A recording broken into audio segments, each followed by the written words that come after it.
Erased by Hollywood. 14 Legends Who Died Penniless and Forgotten, Part 3. Behind the glamorous red velvet curtains and the glittering boulevards of Golden Age Hollywood lies a brutal reality that media powerhouses have kept buried in the shadows for decades.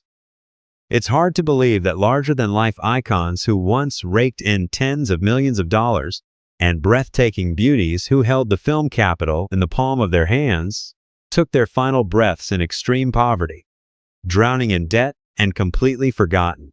You will be left speechless as we uncover unjust blacklists that destroyed careers overnight, the ruthless exploitation by studios that forced artists into substance abuse, and the tragic fates of stars left begging for change right beneath their own glamorous movie posters.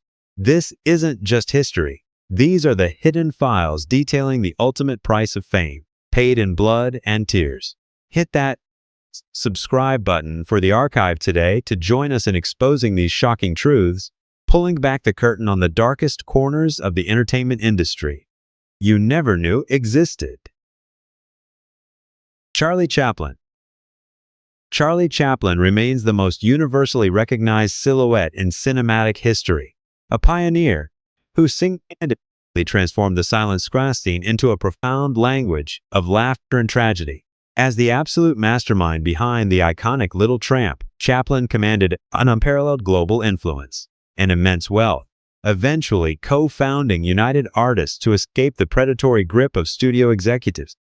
However, the man behind the mustache was entangled in a web of relentless controversy that the American press weaponized against him. His private life was heavily shadowed by a series of highly scandalous acts that ignited ferocious tabloid feeding frenzies and alienated his conservative audience. More damagingly, as the Cold War paranoia of the Red Scare swept the nation, J. Edgar Hoover's FBI aggressively targeted Chaplin for his perceived leftist political sympathies. The federal government orchestrated a ruthless campaign to destroy his public standing, culminating in 1952 when the Attorney General revoked his re-entry permit while he was sailing to London. The undisputed king of Hollywood was effectively exiled from the country that had built his empire, forced to relocate to a secluded estate in Switzerland. Chaplin spent his final decades grappling with the found bitterness of being cast out by the very culture he had helped invent. While he did not die in financial ruin, he suffered the ultimate tragedy for an artist of his magnitude: complete rejection.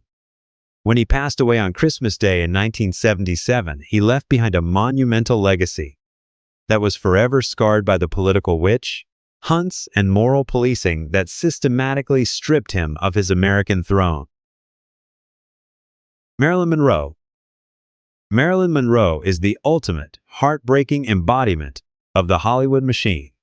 A brilliant, fiercely intelligent woman was systematically reduced to a breathy, platinum blonde commodity by predatory studio executives.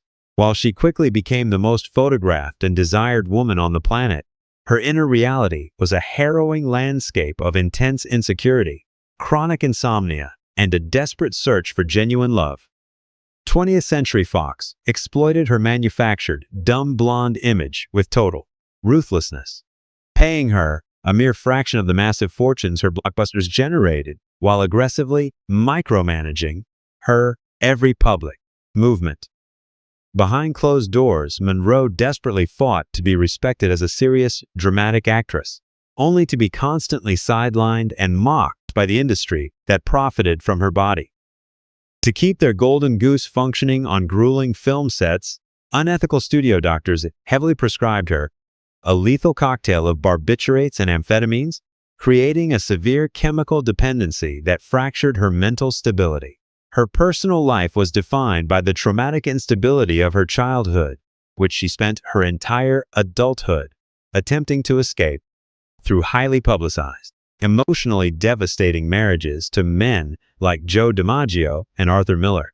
In her final months, she was battling severe exhaustion, battling the studio over breached contracts, and buckling under the crushing pressure of being a cultural product rather than a human being.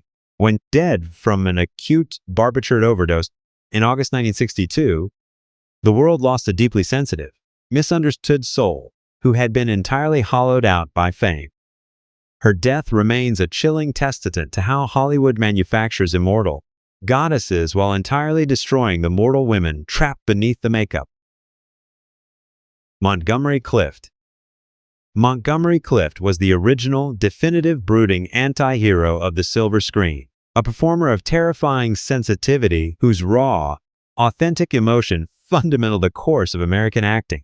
Long before Marlon Brando or James Dean, Clift was delivering deeply internalized, agonizingly real performances that captivated global audiences. However, Clift was a profoundly private intellectual who absolutely loathed the superficial machinery of Hollywood celebrity culture. His blatant refusal to play the studio game, dodging lavish premieres, ignoring press junkets, and fiercely guarding his personal life, earned him a dangerous reputation for being uncooperative. His meteoric rise was violently derailed in 1956, when he crashed his car into a telephone pole after leaving a dinner party at Elizabeth Taylor's Beverly Hills mansion. The horrific impact shattered his jaw, broke his nose, and permanently destroyed the flawless facial symmetry that the cameras adored. To cope with the excruciating physical pain and the psychological trauma of losing his defining features, Clift descended into a devastating, uncontrollable addiction to alcohol and heavy prescription painkillers. Hollywood insiders infamously referred to his subsequent decade-long decline as the longest suicide in Hollywood history. The industry that had once worshipped his generational genius began to shun him entirely, viewing him as an uninsurable liability. He spent his final years living in an agonizing twilight, struggling through a foggy haze to find roles that could accommodate his diminished physical state. When he suffered a fatal heart attack in 1966, the autopsy revealed a body completely ravaged by substance abuse. He was a man literally broken by the industry, leaving behind only the ghost of an unparalleled talent. Clara Bow. Clara Bow was the original, undisputed it girl of the 1920s, an absolute force of nature, who redefined the cultural standard of the modern flapper with her wild, unbridled energy and magnetic sex appeal. She was the absolute sensation of the jazz age, a box office titan who received tens of thousands of fan letters a week and crises. Yet the immense, crushing pressure of being the world's most desired woman was violently exacerbated by a deeply traumatic, poverty-stricken childhood and a studio system that squeezed every ounce of profitability from her until she broke. Bow's transition from silent films to talkies proved to be a psychological nightmare. Studio executives cruelly mismanaged her thick Brooklyn accent, deliberately destroying her confidence on set. Simultaneously, the ruthless tabloid press, which had once enthusiastically built her empire, turned on her with savage, unrelenting glee. Vicious, entirely fabricated stories regarding her private life and gambling debts were plastered across front pages, completely annihilating her public reputation. Suffering from severe, chronic insomnia and profound emotional exhaustion, after working practically nonstop since her teenage years, Bow suffered a series of devastating nervous breakdowns. She was forced into psychiatric institutionalization, subjected to the brutal mental health treatments of the 1930s. Fleeing the toxic environment of Los Angeles, she retired into complete seclusion before she was even 30 years old. She spent her final decades isolated in a modest home, battling severe schizophrenia and deep social anxiety, entirely erased from the cinematic history she helped build. When she died of a heart attack in 1965, the industry that had ruthlessly mined her youth completely ignored her passing. Hedy Lamarr. Hedy Lamarr was heavily marketed by MGM as the most beautiful woman in the world, a restrictive, superficial label that completely eclipsed the breathtaking reality of her unparalleled intellect. With her striking, raven-haired elegance, she captivated audiences in films like Samson and Delilah. Yet the Hollywood studio system deliberately trapped her in a gilded cage, Executives aggressively refused to view her as anything more than a glamorous, exotic prop, constantly casting her in vapid, uninspiring roles that she utterly despised. Frustrated by the mind-numbing superficiality of film sets, Lamar spent her evenings at home conceptualizing complex military technology. During World War II, she co-invented a brilliant frequency-hopping spread spectrum technology, designed to prevent torpedoes from being jammed by the Axis powers. However, when she presented her groundbreaking patent to the U.S. Navy, she was patiently told she would be more useful similar bonds with her face than contributing with her brain. Her revolutionary invention was entirely ignored for decades, only to later become the foundational technology for modern Wi-Fi, Bluetooth, and GPS. Stripped of the intellectual recognition she desperately craved, Lamar's personal life fractured into a series of 6 failed, emotionally exhausting marriages. As she aged and her studio-mandated beauty faded, the industry ruthlessly discarded her. She retreated into a deeply paranoid, reclusive existence in Florida, completely isolating herself from the outside world. Her later years were tragically marred by financial struggles, severe vision loss, and humiliating tabloid stories regarding minor shoplifting charges. When she passed away in 2000, she died a forgotten scientific genius who was suffocated by a culture that demanded she be nothing more than a pretty face. Mae West. Mae West was an absolute hurriah of sexual liberation and razor-sharp wit, a woman who single-handedly defied the puritanical censors of 1930s America. She was not merely an actress. She was a fierce, uncompromising playwright and producer who took absolute ownership of her material, saving Paramount Pictures from bankruptcy with her record-breaking box office hits. Her dialogue was iconic, heavily dripping with brilliant double entendres that sent conservative religious groups and moral crusaders in absolute hysterics. However, as the draconian Hays Code tightened its suffocating grip on Hollywood production, West's brand of provocative, unapologetic comedy became the primary target of industry regulators. The studios, terrified of boycotts, began aggressively censoring her scripts, systematically stripping away the very essence of the comedic genius that had made her a global phenomenon. Refusing to submit to a system that demanded female submissiveness, West essentially walked away from the silver screen at the height of her powers. While she possessed the brilliant business acumen to secure her vast real estate fortune, ensuring she would never die in poverty, her relentless need to maintain total control over her public image eventually became a psychological prison. She spent the final decades of her life trapped in her Hollywood penthouse, surrounded by mirrors and musclemen, refusing to let the public see her age naturally. She became a caricature of her former glory, clinging desperately to an illusion of eternal youth. West survived the Hollywood machine by outsmarting it, but the ultimate cost was a deeply isolated existence, locked away in a glamorous fortress of her own making, entirely disconnected from the modern world she had once scandalized. Buster Crabbe. Buster Crabbe was a spectacular, gold medal-winning Olympic swimmer whose chiseled physique and earnest, undeniable charm made him the undisputed king of the 1930s Saturday matinee. Plucked from the swimming pool by Hollywood executives desperate for the next action star, he became the legendary face of Flash Gordon, Tarzan, and Buck Rogers. For a generation of American teenagers, Crabbe was the ultimate cinematic hero, battling aliens and swinging through jungles on a weekly basis. However, behind the intergalactic adventures lay a deeply exploitive studio reality. Crabbe was permanently relegated to the grueling, low-budget world of cliffhanger serials, forced to perform incredibly dangerous stunts for a meager, flat weekly salary, while the studios reaped massive, compounding profits. Despite his undeniable popularity, mainstream Hollywood executives viewed him with complete disdain, labeling him a disposable, muscle actor, and aggressively denying him the opportunity to transition into serious, prestige dramatic roles.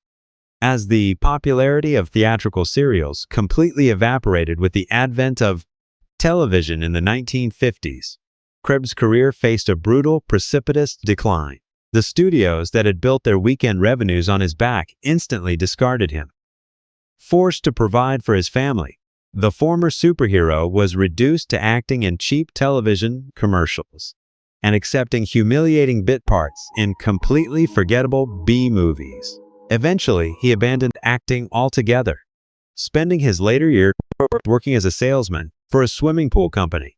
When he passed away from a heart attack in 1983, it was a quiet, unceremonious end for who had literally spent his youth saved the universe on film, only to be tossed aside the moment his physical utility to the studio machine expired. Francis Farmer. Francis Farmer's life is undoubtedly the most harrowing, terrifying cautionary tale in the entire history of the Hollywood studio system. A tragedy defined by systemic corporate abuse, forced psychiatric institutionalization, and the utter destruction of a brilliant, rebellious spirit. Farmer was a fiercely intellectual, politically outspoken actress who harbored a deep, vocal disdain for the shallow, manufactured commercialism of Los Angeles. Her blatant refusal to conform to Paramount's strict behavioral clauses, combined with her open support for left-wing theatrical groups, made her a massive, uncontrollable threat to the studio bosses.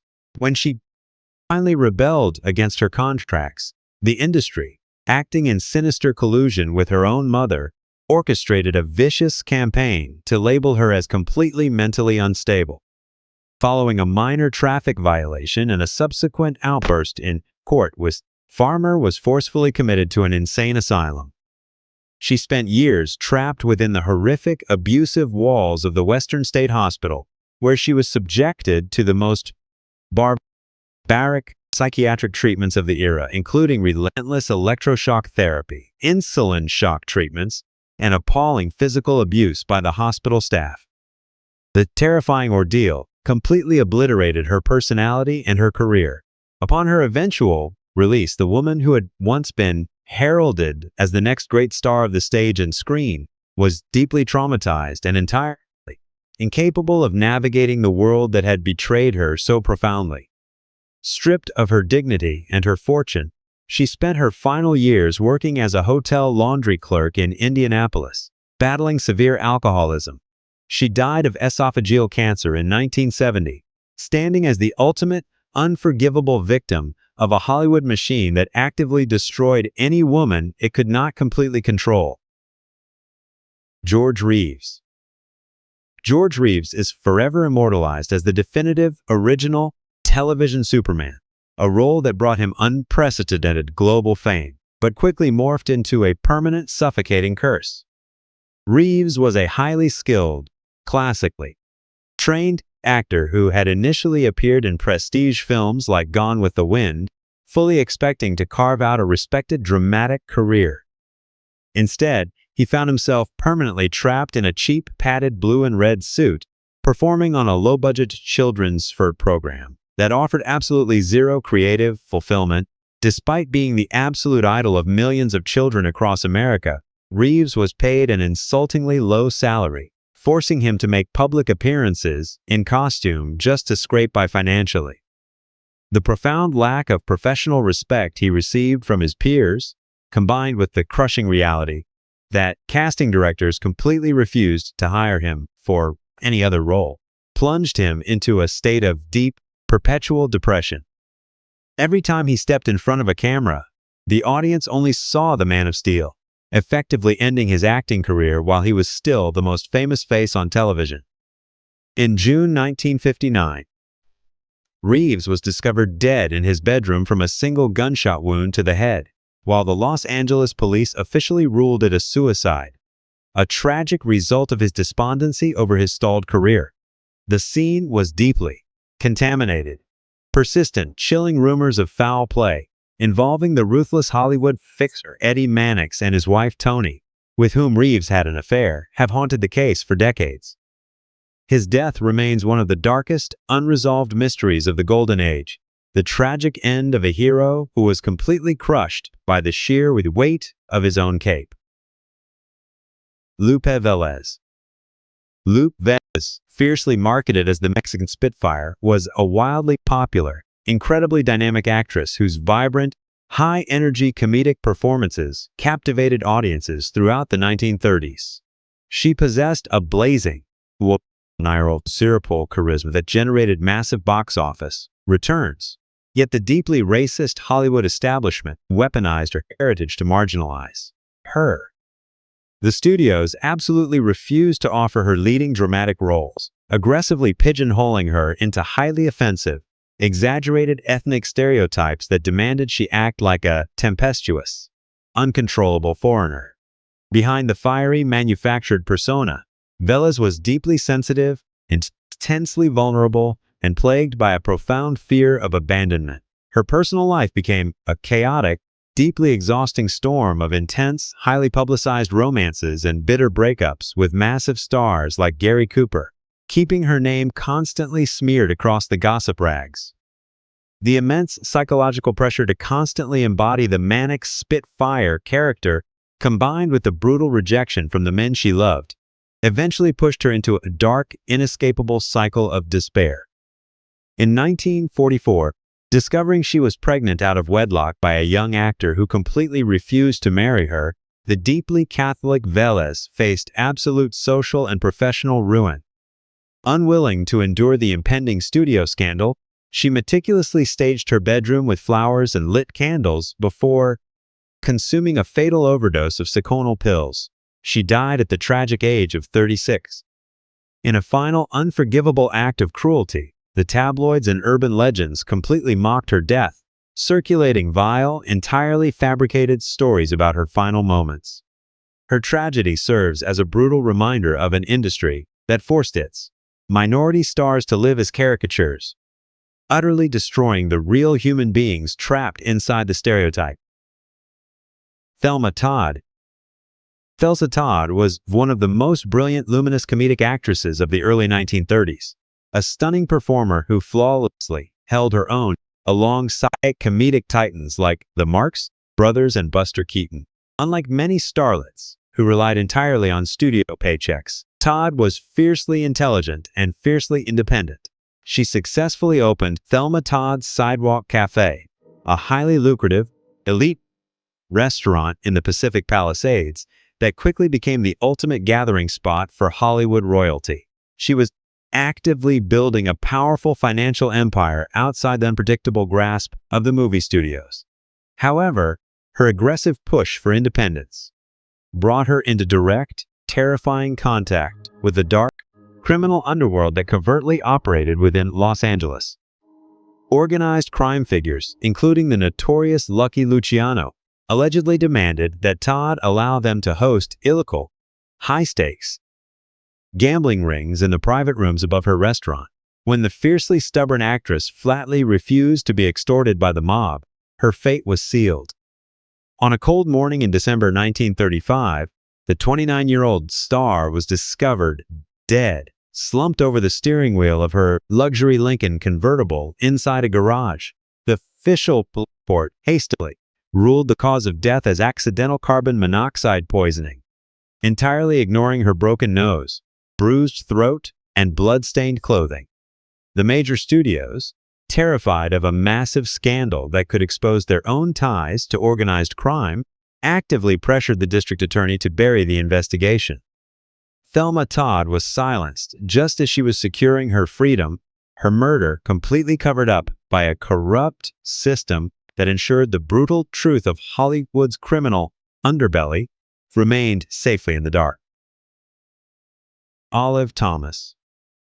Olive Thomas was the absolute personification of youth and beauty in the silent era, a breathtaking former Ziegfeld Follies girl who seamlessly transitioned into one of the earliest, most beloved stars of the silver screen. With her flawless porcelain skin and captivating eyes, she commanded a staggering $3.00 a week salary and was widely adored as the cinematic ideal of the innocent, modern American girl. Her high-profile marriage to Jack Pickford, the brother of Hollywood royalty Mary Pickford, solidified her status as the ultimate industry princess. However, behind the heavily guarded studio gates, their marriage was a toxic, highly destructive whirlwind of intense jealousy, heavy alcohol consumption, and severe, hidden drug abuse. In 1920, desperately attempting to salvage their rapidly deteriorating relationship, the young couple traveled to Paris for a highly publicized second honeymoon. Following a wild, exhaustive night of heavy drinking in the underground Parisian club scene, Thomas returned to their suite at the elite Hotel Ritz. In the dim light of the bathroom, she ingested a massive fatal dose of mercury bichloride, a highly toxic topical medication prescribed to treat her husband's secret battle with syphilis. The corrosive poison immediately destroyed her throat and vocal cords, leading to an agonizing, excruciatingly slow death a few days later. She was only 25 years old. The horrific tragedy became Hollywood's very first massive international scandal, completely shattering the illusion of innocent movie stardom. The studio executives panicked, dispatching their early fixers to aggressively suppress the details of Pickford's disease and frame the ingestion as a tragic accident. Olive Thomas became the first sacrificial lamb of the Golden Age, a beautiful girl swallowed whole by the toxic, glamorous reality of early Hollywood. Bobby Driscoll. Bobby Driscoll's life is the most devastating, utterly tragic narrative of child exploitation in the history of the Walt Disney Company. With his bright, freckled face and undeniable acting talent, Driscoll was the absolute crown jewel of Disney's live-action studio in the late 1940s and early 50s. He starred in massive hits like Song of the South and Treasure Island, eventually winning a Special Academy Award for his brilliance. He was immortalized forever as the physical model and voice of the animated classic Peter Pan.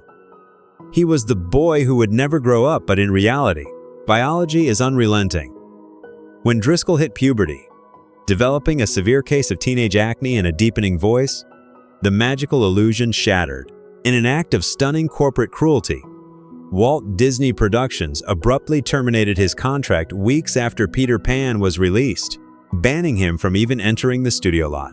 Stripped of his entire identity, income, and the only world he had ever known, the discarded teenager suffered a massive psychological collapse.